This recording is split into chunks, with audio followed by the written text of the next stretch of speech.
आज वेडनेसडे है और वर्किंग डे भी है साथ साथ। तो बस मैं और राज़ी बच्चों को लेके निकले क्योंकि नौरीन और अरशद वर्क फ्रॉम होम कर रहे थे और हम पहुंच गए हैं हैमिल्टन। हैमिल्टन को दुनिया की वाटरफॉल्स का शहर कहलाता है। जी हाँ, यहाँ पे दुनिया में सबसे ज़्यादा वाटरफॉल्स पाई जाती हैं। ओंटारियो में यह मौजूद है और हमारे घर से बहुत ज़्यादा दूर नहीं है, 1 घंटे 1.5 घंटे की ड्राइव है। और हम पहुँच गए हैं जी टिफ़नी वाटरफॉल्स पे। ये हमने इसलिए चूज़ किया क्योंकि इसका वॉकिंग एरिया जो था वो सबसे ज़्यादा कम था, लाइक 5 मिनट्स की वॉक थी। जैसे कि आप देख रहे हैं सस्पेंशन ब्रिज बना हुआ है, उसके ऊपर से हम चलते हुए जा रहे हैं। दोनों तरफ घने जंगलात हैं और ये खूबसूरत तरीन वाटरफॉल है। जी हाँ, बहुत हसीन वाटरफॉल है, बिल्कुल वैसे ही जैसे हम यूएस गए थे तो हमने वॉटकिन ग्लैंस देखा था। लेकिन फ़र्क ये है कि यहाँ पे आप उतर सकते हैं, पानी में जा सकते हैं। वहाँ पे पानी तक का एक्सेस नहीं था, लेकिन यहाँ पे आप पानी में भी जा सकते हैं। तो बच्चे जो है वो उतर गए थे और साथ में यहाँ पे बहुत सारे लोग ट्रैकिंग भी कर रहे थे इन दरख्तों और इन पहाड़ों पे चढ़ते हुए। भाई क्या बात है, लोगों के दिल गुर्दों की। खैर, हम तो सिर्फ पानी तक ही जा सके थे, लेकिन पानी बेतहाशा ठंडा था। इस गर्मी में भी बहुत ज़्यादा ठंडा पानी था। तो बच्चों ने थोड़ी देर पानी में अपना टाइम स्पेंड किया, एंजॉय किया, थोड़ी सी पिक्चर्स वगैरह ली, वीडियोस बनाई और उसके बाद फिर हम आ गए। मैं पानी में क्यों नहीं गई? क्योंकि मुझे जाना था एक जगह कोलैबोरेशन के लिए। जी हाँ, क्योंकि वर्किंग डे था तो सबका वर्किंग डे होता है। तो इसी तरीके से होता है जब आप ये काम कर रहे होते हैं सोशल मीडिया का, कंटेंट क्रिएशन का, तो ये भी एक तरह की फुल टाइम जॉब ही होती है। और जब आपका कोई कमिटमेंट होती है तो आपको उसे फुलफ़िल करना होता है।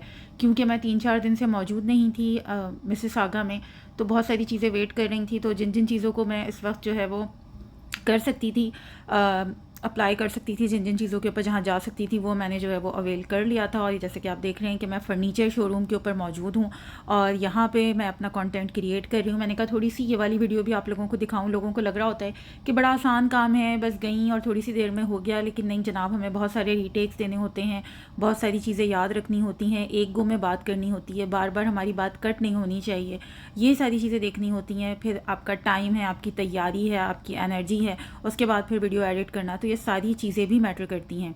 रात को हम पहुंच गए अपनी फेवरेट प्लेस पे, जो कि है कराची फूड कोर्ट, जो कि मौजूद है रिजवे में। तो रिजवे जो है वो नौरीन और अरशद लोगों को सबको बहुत ज़्यादा पसंद है और कराची फूड कोर्ट के खाने की तो क्या ही बात है। तो इधर का स्पेशली बारबेक्यू प्लेटर जो होता है, यम यम यम, बहुत ही ज़्यादा यम। अनाया और हमज़ा ने बर्गर्स ऑर्डर किए थे क्योंकि बर्गर बच्चे हैं और हम देसी लोग हैं, तो हम लोगों ने जो है वो बारबेक्यू प्लेटर ऑर्डर किए थे और इनके बारबेक्यू वाकई में बहुत मज़ेदार थे। उसके बाद वहाँ से निकले तो अच्छी खासी ठंड हो रही थी हैरत अंगेज़ तौर पे, और हमें दिख गई गर्मा गर्म जलेबियाँ बनती हुई एक शॉप पे। हम वहाँ चले गए, शॉप का नाम मैं कैप्चर नहीं कर सकी और अब मुझे याद भी नहीं है। बहरहाल हमने वहाँ से गर्मा गर्म जलेबियाँ ख़रीदी, वहाँ पे बैठ के नहीं खाई। और उसके बाद फिर हम लोग, क्योंकि ठंड बहुत ज़्यादा थी और हमने कोई इस तरह का इंतज़ाम नहीं किया हुआ था, तो हम फाइनली रात को वापस घर आ गए।